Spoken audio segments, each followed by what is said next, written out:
Jai Shri Radhakrishna. Welcome to Sangeeta's kitchen. कशा आहात तुम्ही सर्वजण? मस्त आहात ना? मस्तच राहा, चांगले चांगले पदार्थ बनवत राहा आणि खात राहा.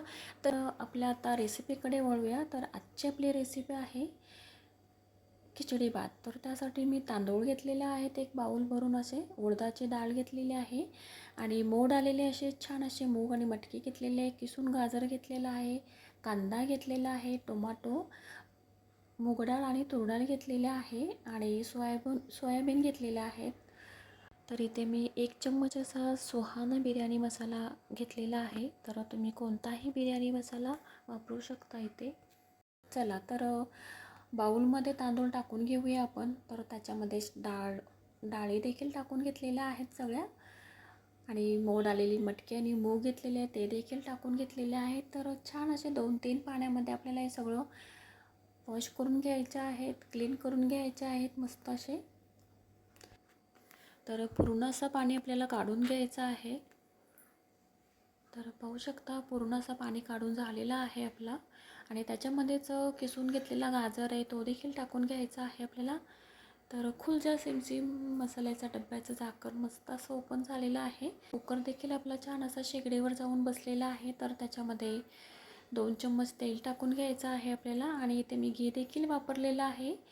तर इथे 3 चम्मच घी टाकून घेतलेला आहे मी आणि तुम्हाला आवडत असेल तर तुम्ही घी टाकू शकता. नुसता तेलावर देखील खिचडी खूप छान लागते.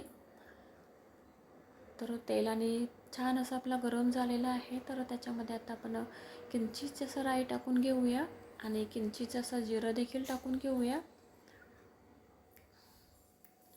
तर आपली राई तर छान अशी तडतडून गेलेली आहे. तर याच्यामध्ये आपल्याला आता बारीक चिरून घेतलेला असा कांदा देखील टाकून घ्यायचा आहे.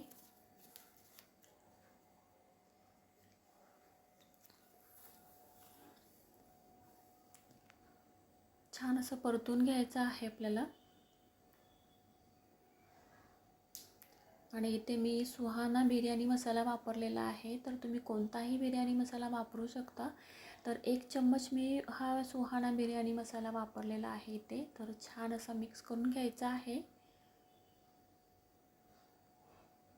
आणि आपले आता हे मसाले देखील वापरूया. तर 1 चम्मच लाल मसाला टाकून घ्यायचा आहे, अर्धा चम्मच हळद, अर्धा चम्मच गरम मसाला आणि अर्धा चम्मच धणे पावडर टाकून घ्यायचा आहे आपल्याला आणि मसाले छान असे मिक्स करून घ्यायचे आहेत आपल्याला.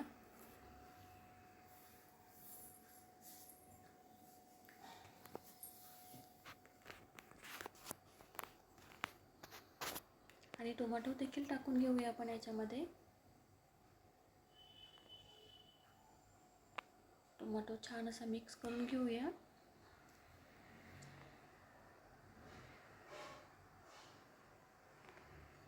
आणि फक्त असं जस्ट थोड्या वेळासाठी झाकण देऊन ठेवून द्यायचं आहे आपल्याला. कुकरचं झाकण असं पूर्ण असं बंद केलेलं नाही मी, पूर्ण असं फक्त असं वरून असं झाकण ठेवून दिलेलं आहे.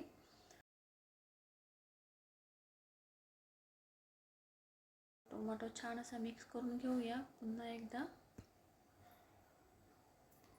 तर याच्यामध्ये आता आपण जे आपण खिचडीसाठी तांदूळ डाळ वगैरे घेतलेलं आहे ते टाकून घेऊया सगळं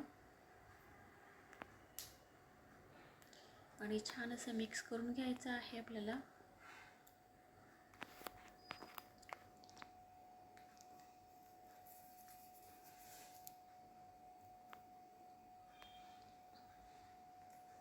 तर पाहू शकता छान असं मिक्स करून झालेलं आहे. तर पाणी टाकून घ्यायचं आहे आपल्याला.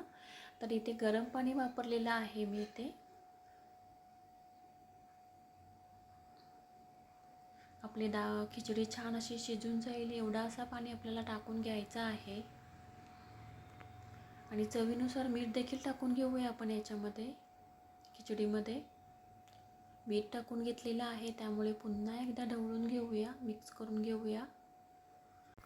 तर याच्यामध्ये सोयाबीन देखील आपल्याला टाकून घ्यायचे आहेत आणि सोयाबीनची चव तर खिचडीमध्ये खूप अशी भन्नाट अशी लागते. खूप छान लागतं सोयाबीन खिचडीमध्ये.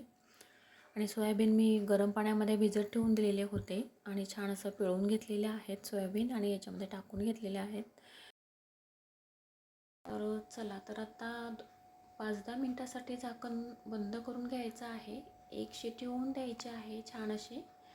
तर पाहू शकता एक शिट्टी अशी होऊन गेलेली आहे आणि आता गॅसची फ्लेम अशी स्लो करून घ्यायची आहे आपल्याला. तर थोड्या वेळाने पाहूया खिचडी आपली रेडी झालेली आहे खाण्यासाठी. तर हा खूप छान असा मस्त असा सुवास असा दरवळत आहे सगळीकडे. तर गरमागरम अशी खिचडी आपण एका प्लेटमध्ये सर्व करून घेऊया. तर आपली खिचडी अशी छान अशी सुपर डुपर अशी हेल्दी झालेली आहे, कारण याच्यामध्ये आपण मोड आलेली मूग मटकी वापरलेली आहे, मूग डाळ, तूर डाळ आणि उडीद डाळ वापरलेली आहे, प्रोटीनयुक्त असे सोयाबीन वापरलेले आहे. आणि खिचडी खायला म्हणाल तर खूप अशी अप्रतिम अशी चव लागते खिचडीला. आणि माझ्या मुलांचा टिफिनचा हा एक ठरलेला मेनू आहे. आणि माझी रेसिपी जर तुम्हाला आवडली असेल तर ट्राय तर तुम्ही नक्कीच करा. लाईक करा, शेअर करा, सबस्क्राईब करा. तर बाय बाय, भेटूया पुढच्या रेसिपीमध्ये.